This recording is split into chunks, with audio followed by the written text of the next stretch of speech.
দেখো এখনো পর্যন্ত যেটা জানা যাচ্ছে, যেটা সব থেকে বড় খবর এই মুহূর্তে, যে মদন মিত্র তাকে বিচারপতি যেটা নির্দেশ দিয়েছেন, হাইকোর্টের বিচারপতি জয়মাল্য বাগচি ডিভিশন বেঞ্চের যেটা নির্দেশ, সেটা হচ্ছে মদন মিত্র তিনি আপাতত গৃহবন্দী থাকবেন।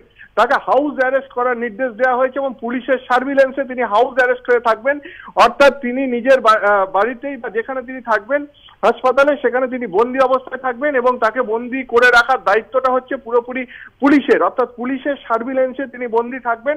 এবং আজকে জয়মাল্য বাগচি তিনি রীতিমতো সমালোচনাও করেছেন লোয়ার কোর্টের জাজমেন্টের, এবং জাজমেন্টের সমালোচনা করে তিনি মদন মিত্রকে আপাতত গৃহবন্দী করে রাখার নির্দেশ দিয়েছেন এবং গৃহবন্দী এবং থাকবেন। এবং হাসপাতাল থেকে ছাড়া পাওয়ার পর তিনি যখন বাড়িতে আসবেন তখনও তিনি পুলিশের পাহারাতেই বাড়িতে গৃহবন্দী অবস্থায় থাকবেন। এবং এই মামলার আগামী পরবর্তী শুনানি হবে 17ই নভেম্বর। 17ই নভেম্বর এই মামলার পরবর্তী শুনানির দিন ধার্য করে দিয়েছে কলকাতা হাইকোর্ট। সেই দিনকে আবার মামলার পরবর্তী সিদ্ধান্তের পর সিদ্ধান্ত হবে যে তারপরে কি হবে। কিন্তু আপাতত 17ই নভেম্বর পর্যন্ত এই মামলার পরবর্তী শুনানি না হওয়া পর্যন্ত আজকে কলকাতা হাইকোর্টের যেটা নির্দেশ, যে মদন মিত্র তিনি নিজের বাড়িতে বা হাসপাতালে যেখানে আছেন সেখানে তাকে গৃহবন্দী করে রাখা হবে, অর্থাৎ আদালতের ভাষায় তাকে হাউস অ্যারেস্ট করে রাখা হবে এবং আন্ডার পুলিশ সার্ভিলেন্স, পুলিশের পাহারায় তাকে গৃহবন্দী করে রাখা হবে। অর্থাৎ এখন তিনি হাসপাতালে আছেন, হাসপাতালে তিনি পুলিশি নজরদারিতে থাকবেন এবং হাসপাতাল থেকে ছাড়া পেয়ে তিনি যখন বাড়ি ফিরবেন তখনও তাকে পুলিশের নজরদারিতেই রাখা হবে। এবং এইটা রাখা হবে 17ই নভেম্বর পর্যন্ত, যাতে এই পরবর্তী যে শুনানি। তুমি আমাদের সঙ্গে থাকো, আমাদের আরেক প্রতিনিধি দীপক ঘোষ আমাদের সঙ্গে ফোনে রয়েছে, কথা বলবো দীপকের সঙ্গে। দীপক, জানতে চাইবো যে কলকাতা হাইকোর্টের নির্দেশ আমরা জানতে পারলাম, আদালতে ঠিক কি হলো আজকে? দেখো, অত্যন্ত তাৎপর্যপূর্ণ নির্দেশ দেওয়া হলো। জয়মাল্য বাগচি পরিষ্কার জানিয়ে দিলেন বিচারপতি যে তাকে এখন থেকে হাউস অ্যারেস্ট হিসেবে থাকতে হবে। 17ই নভেম্বর পরবর্তী শুনানি হবে এবং সেটা রেগুলার বেঞ্চে হবে, ভ্যাকেশন বেঞ্চে আর কোনো শুনানি হবে না, রেগুলার বেঞ্চে হবে।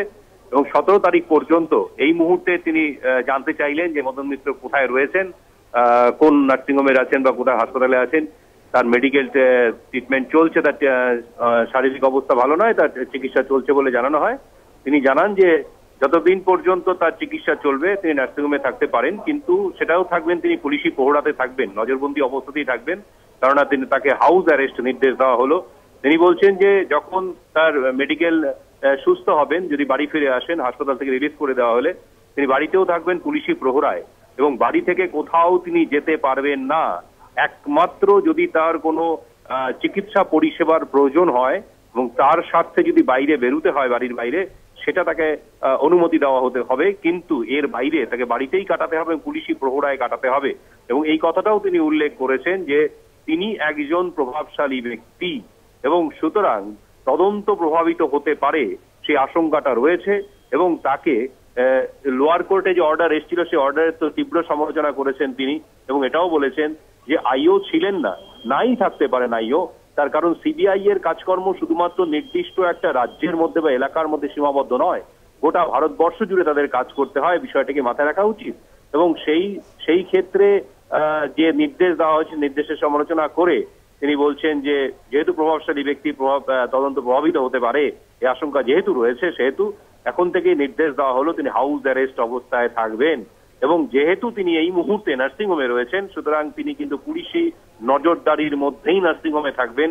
নার্সিংহোম থেকে তাকে ছাড়া হলে তিনি বাড়িতে আসবেন, অন্য কোথাও যেতে পারবেন না, বাড়িতে আসবেন এবং বাড়িতেই তিনি পুলিশি প্রহরায় থাকবেন। একমাত্র যদি কোনো চিকিৎসার প্রয়োজনে বাইরে বেরোতে হয় সেটা বেরোতে দিতে হবে, অনুমতি দেওয়া হবে, নচেত তিনি বাড়িতেই গৃহবন্দী অবস্থায় থাকবেন। 17ই নভেম্বর পরবর্তী শুনানি এবং সেটা রেগুলার বেঞ্চে শুনানি হবে।